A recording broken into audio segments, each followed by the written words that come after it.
Assalamualaikum warahmatullahi wabarakatuh. Perkenalkan, nama saya Teguh Dwi Saputra. Saya merupakan mahasiswa aktif di salah satu perguruan tinggi di Bekasi, yaitu Politeknik Kelapa Sawit Citra Widya Edukasi. Nah, adapun maksud saya membuat video ini yaitu bertujuan untuk mengetahui pemanfaatan lahan gambut untuk budidaya kelapa sawit. Nah, sebelum kita masuk ke sana, saya ingin menjelaskan tentang lahan gambut.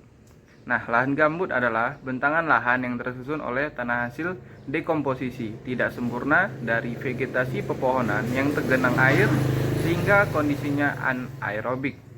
Material organik tersebut terus menumpuk dalam waktu lama sehingga membentuk lapisan-lapisan dengan ketebalan lebih dari 50 cm. Nah, lahan gambut memiliki dua fungsi utama, yaitu pelayanan lingkungan atau penyimpan air, karbon, dan keanekaragaman hayati, dan penghasil komoditas pertanian yang mendukung kehidupan para petani. Untuk itu, maka perlu dijaga adanya keseimbangan antara fungsi konservasi dan pertanian, di mana seperti yang dijelaskan dalam Peraturan Menteri Pertanian Nomor 14 garing Permentan garing PL titik 110 garing 2 garing 2009 tentang pemanfaatan lahan gambut untuk budidaya kelapa sawit. Mengingat Peraturan Menteri Pertanian ini tentang pemanfaatan lahan gambut untuk budidaya kelapa sawit, nah saya sedikit menjelaskan kelapa sawit. Kelapa sawit merupakan salah satu komoditas yang mampu beradaptasi dengan baik pada berbagai jenis lahan gambut, asalkan curah hujan mencukupi, yaitu lebih dari 2.500 mm per tahun dan dikelola dengan baik. Untuk itu, maka tanaman kelapa sawit ini dapat dikembangkan di lahan gambut. Namun, dalam pengelolaannya berbeda dengan tanah mineral. Dalam mengelola lahan gambut harus memperhatikan beberapa cara yang berbeda dengan tanah mineral. Di antaranya adalah dengan melakukan pembenahan fisik tanah, teknologi pengelolaan air yang tepat, teknologi pemupukan, dan pemilihan varietas. Masuk yang pertama yaitu pembenahan fisik tanah. Nah, dalam pembenahan fisik tanah harus diperhatikan ketebalan gambut. Tanaman kelapa sawit paling baik ditanam pada lahan gambut yang tipis, yaitu ketebalannya kurang dari 50 cm. Pada lahan gambut seperti itu, perlakuan fisik tidak perlu dilakukan jika lahan gambutnya lebih dari 50 cm.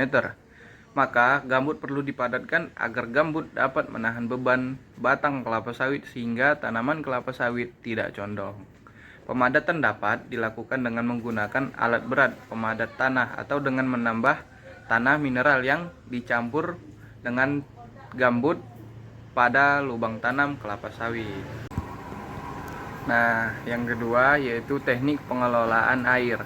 Tanah gambut biasanya berada pada daerah yang rendah, yang rawan banjir di musim hujan dan terjadi kekeringan di musim kemarau. Dengan kondisi yang demikian, maka diperlukan manajemen air pada lahan gambut untuk pengaturan air agar tanaman tidak tergenang di waktu hujan dan kekurangan air di musim kemarau. Nah, gambut memiliki kapilaritas yang besar sehingga gambut cepat kering dan air tanah sulit naik ke atas sampai ke permukaan tanah. Untuk menjaga tanah tetap lembab, maka perlu dilakukan pengaturan kedalaman muka air tanah. Caranya dengan mempertahankan ketinggian muka air tanah pada saluran drainase. Menjaga ketinggian muka air sekitar 60 cm pada saluran drainase merupakan hal yang paling penting agar tanaman kelapa sawit tetap memperoleh air sepanjang tahun. Pemasangan pintu-pintu air pada ujung saluran drainase menjadi sangat penting untuk mengatur ketinggian muka air pada saluran. Pada musim hujan, pintu air dibuka, dan pada musim kemarau, pintu air ditutup rapat-rapat.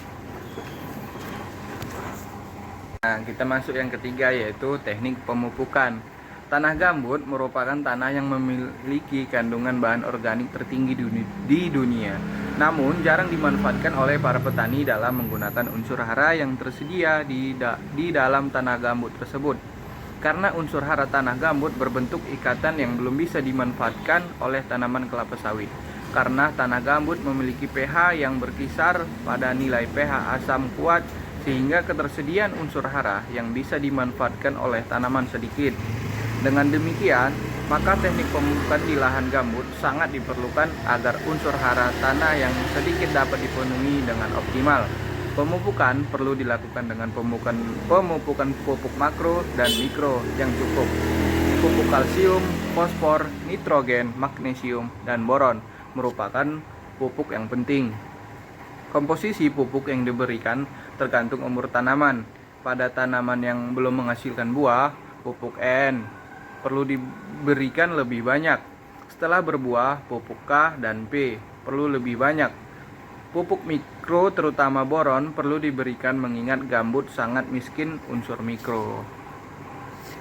Pada tanaman muda termasuk saat pembibitan, penambahan bahan humat yang disemprotkan pada tanah di sekitar tanaman menjadi penting untuk mempercepat pertumbuhan tanaman.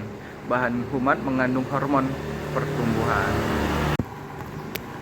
Nah, kita masuk yang terakhir yaitu teknik pemilihan varietas.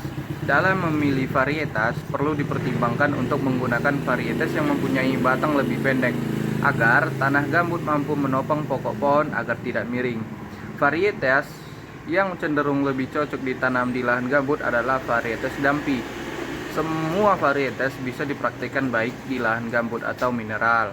Namun, yang terpenting sebelum ditanam harus ada pengujian tanah, agar mendapatkan hasil yang maksimal. Tanaman sawit di lahan gambut juga mampu berproduksi hingga 20-30 ton per tahunnya. Namun saat ini produksi sawit oleh petani di lahan gambut umumnya masih rendah, sekitar 10 hingga 15 ton per hektar per tahunnya.